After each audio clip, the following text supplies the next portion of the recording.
This is the Retirement Key Podcast with Justin Dobak, financial advisor of Abich Financial Services. Welcome back to the Retirement Key. I am Casey, and I am here with financial planner Justin Dobak of Abich Financial Services in Washington, D.C. He's here to help retirees. He's here to help you with wealth management. Get in touch with him. Go to theretirementkey.com and get those conversations started right there. Justin, fantastic to see you today. How are we doing? Good seeing you too, Casey. Yeah, Happy doing New fantastic. Year. Thank you. Happy New Year yourself as well. Thanks. Any goals for this year? Oh, there's always some goals, Justin. Yeah. I know you've got a big year coming up. Let's talk about you. What do you got going on in 25? Yeah, I've got a wedding queued up for October 24th down in Charleston, so that'll be fun. She said yes, it sounds like. She didn't say no. All right, and that's what matters. That's all that matters. There you go. That's the key, yeah. And I set aside a little goal for myself. Me and fiance's name's Katie. We're big hikers, and we recently went out to Rocky Mountain National Park earlier in October 2024. Okay. We both set aside a goal that we both want to climb 14,000 foot mountain. So we are hitting the stair climber right now, getting queued up for that. But so we'll have a lot of fun this year. That's incredible. Well, I can say that our goals are very different for the year, but I'm excited for you and Katie to climb a mountain. Thank you, Casey. Get back to me after that happens. I gotta hear. Maybe a week after we do it. It'll probably be some recovery. You're gonna need a recoup period for sure. Yeah. All right, well, let's get into it today. We chatted last time about preparing for retirement in general, what you need to be doing throughout each stage of life to get yourself ready. But now I want to talk specifics. How much do you actually need to retire? That is the loaded question, right? So, I mean, Justin, where do we even begin here? Because really it's subjective to your personal circumstances. So, bingo. What does someone need to look at to determine a number?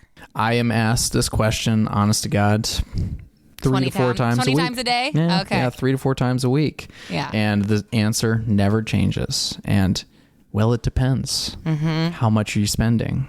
How much are you making? What are your income sources? What do we want to do with the kids, grandkids?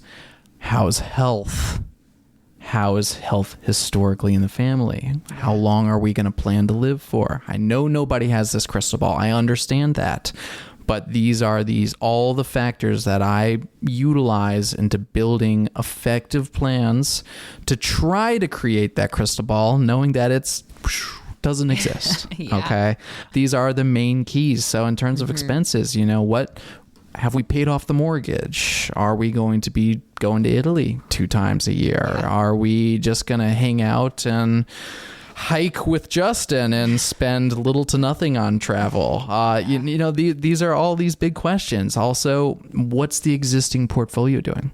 How much is it growing? How much are we planning for in terms of return? What is your risk tolerances? That's a big question. And when I develop portfolios for individuals, am I shooting for, and I really don't like to shoot for returns, but am I building a more aggressive portfolio for long-term growth? Am I building a conservative portfolio? Maybe we have some big expenses coming up that I need to be safe for. These are the big questions that when I sit down with an individual at the conference table, we go way, way in depth so that I can utilize this information, I can get with the team, and we can build out a strategy that makes sense for our clients. All right. So a lot of factors to consider. Now, depending on how long you plan to live, you've got to account for inflation of expenses, right? So is there a certain benchmark here that you use when you're considering inflating expenses? As a planner, as an advisor, I always plan for the worst case scenario. Long-term Fed's goal is 2% inflation. And I'm sure you've heard the news from December. Inflation is getting a little sticky again. We were down in September and October, down below 2.5%. Come December, shot right back up to 2.7%. So really the number that I shoot for when planning is 3%. I want to be conservative. I want to assume that in the long run, even though the goal is 2% over 20, 30 years, I want the portfolio to be planning for large increase in inflation. Does that make sense, Casey? Yeah. Yeah. So utilizing some vehicles like TIPS, right? Treasury inflation protected securities. That's something you can do. The other major inflation adjusted investment is stocks, equities, mutual funds, ETFs, things like that have outpaced inflation over the history of the market, and making sure we utilize these. Now, I have clients that are a little bit more conservative.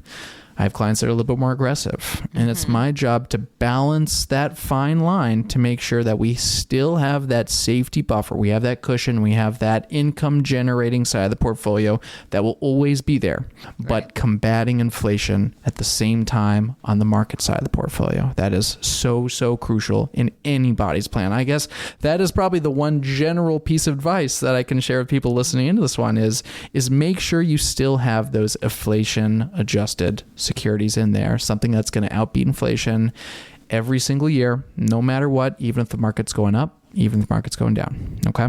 Well, and so inflation's ever changing. Another thing ever changing as we are considering planning for retirement, it's tax laws. Those can be always changing. So what do people need to know there, Justin? Yeah, especially in this year, right? The election has come and gone. Trump's Tax Act previously is set to sunset in 2025.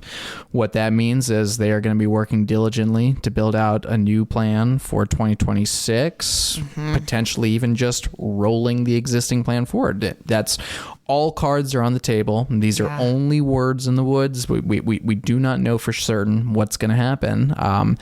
What I do know for certain is that taxes will not change for retirees until at the earliest January 1st, 2026. They still have to put a plan together.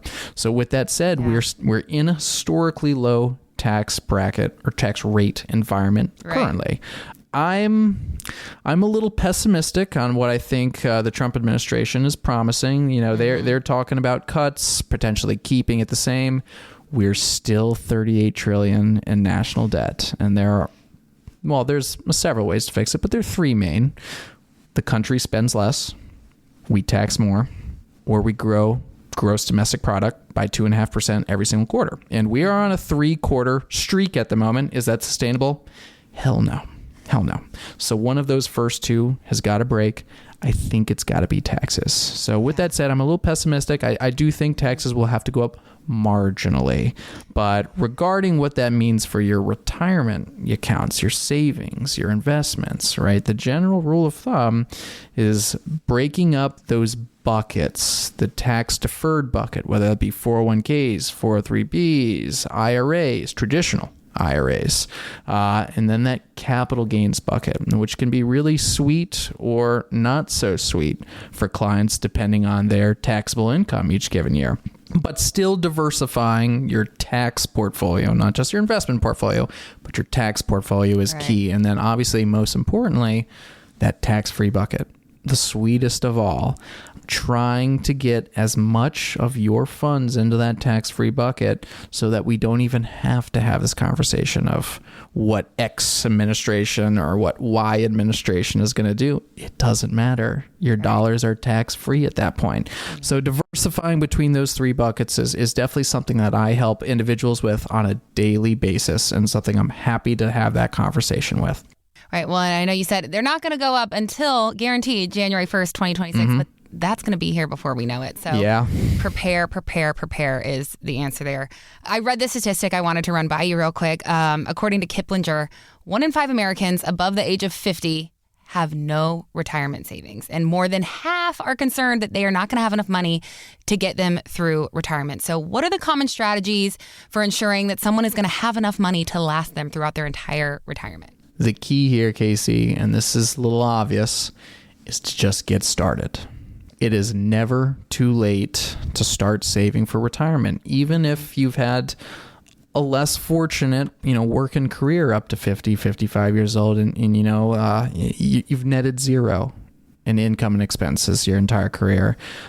These are tougher situations, and I still have these conversations with prospects, clients on a daily basis. But the basic rule of thumb is it's never too late to start. And even if it's $50 a month, $100 a month, just trying to stash away as much as you can, it will make a difference. But that is still a factor that I have to play into in building out plans and strategies and portfolios for individuals. Is if we're playing with a little less, we probably need to be a little safer. We can't be shooting for 8 to 10% returns each year because your time horizon reduces as you get older. So I can't handle the ups and downs of the market. That individual can't handle the ups and downs of the market. Whereas, someone who's got a little bit more stashed away, right, you're allowed to be a little bit more aggressive. So these are all considerations with building plans out for prospects and clients is making sure that we're taking all those factors, whether there's 3 million saved or whether there's 300,000 saved at 60 years old, right? This is key information and is something that we've got to take a deep look at to make sure that we're building out adequate plans, adequate recommendations for everybody. And better late than never. Yep, better late than never. Bottom rule. One last question for you before I let you go. What if someone's still carrying debt as they're nearing retirement? What do you say to them? Yeah, I actually really enjoy this conversation. And the debt, the weight of the debt always falls on interest rates. Okay, that is the general strategy between me recommending we clear that debt, or maybe we just pay the minimums, right? I have individuals who still have 20 years left on a mortgage, and they say, Justin, I've got $1.5 million sitting in savings. What if I just pay it off? And my question is what's the interest rate on the mortgage? Typically, now this kind of wiggles for each situation, but I like to fall on 4%. If the interest rate is more than 4%, right, that's when the portfolio is going to start battling to produce that level of return to where it may make sense to just wipe off that mortgage. And of course, I'm just using mortgage as a general debt example here. But if the mortgage is, let's say, they refinanced in 2020 and they have a rate of 2.9%. Okay, the portfolio is going to earn more than 2.9%, especially in the long run. In which case I say, I know there's an emotional aspect to carrying some debt, whether that be a home, credit cards, or anything, but if the portfolio is going to earn more, right, we're essentially nulling that mortgage expense, the interest, right? The portfolio can pay for it. So that's really where I fall on that key factor of, are we prioritizing that debt pay down? Are we just sitting in the back seat and minimum payments? That conversation, again, changes whether we're talking about mortgages or whether we're talking about credit cards, right, at 20% interest. That's a different conversation, of course. Yeah. But this is something that I want to sit down with individuals. I want to talk about this because this is a large monkey on a lot of people's backs. And and it's important to clear it, of course, but tactically clearing debt is more important. All right. Well, someone who's ready to get that conversation started, they're ready to sit down with you. Where should they go? What should they do, Justin? Hop on a computer, look up retirementkey.com. That'll direct us to Abich. You can get in touch with one of our team members. They're going to be more than happy to set a conversation up with either me or another advisor on the team. We're looking forward to having those chats with you guys. Awesome. Well, thank you so much, Justin. And thank you for joining us today. Be sure to subscribe wherever you get your podcasts. Subscribe to our YouTube channel as well so you never miss a video. On behalf of Abich Financial Services, I am Casey, and we will see you next time on The Retirement Key. Good chatting with you, Casey. Thanks so much. Thanks, Justin. Thanks for listening to the Retirement Key Podcast. To learn more about Abich Financial Services, visit theretirementkey.com.